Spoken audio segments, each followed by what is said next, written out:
5 reasons most indie films fail and how to avoid them. Most films don't fail because of money. They fail because they're fundamentally broken before they've even shot a single frame.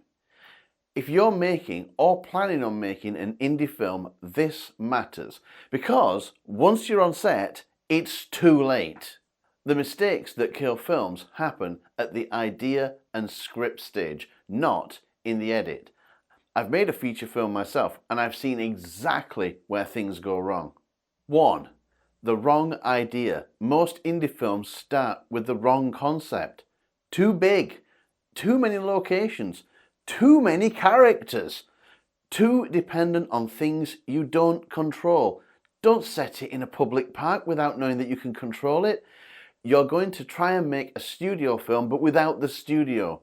What works instead? Simple, controlled ideas, few locations, small cast, built around what you actually have access to, not what you wish you had. If your idea needs money to work, it's already in trouble. 2. The script doesn't work. People rush scripts, or worse, they fall in love with them. The truth, most indie scripts aren't strong enough to carry a film. Common problems such as nothing really happens, characters don't change, the dialogue sounds sort of fakey, the scenes exist but they don't move along the story. If the script isn't working on paper, filming it will not fix it. It will just make an expensive, bad film. Number 3, no containment. This is where most people go wrong.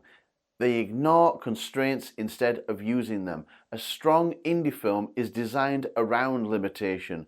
1 to 3 locations, small cast, minimal moving parts. That's not a restriction, it's a strategy.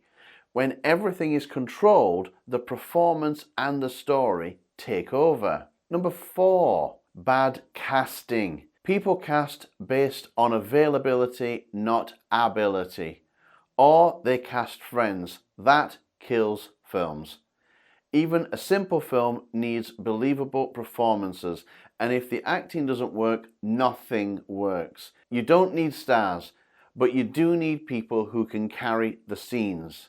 5. No clear plan. Indie films often drift. No clear tone, no clear audience, no clear distribution plan. You need to know what kind of film this is, who it's for, where it could realistically end up. Otherwise, you're just making something and hoping. So when I made my first film, Teddy and the Mountain, go look it up, the biggest lessons weren't technical, they were structural. What worked came from control. What didn't came from trying to do too much.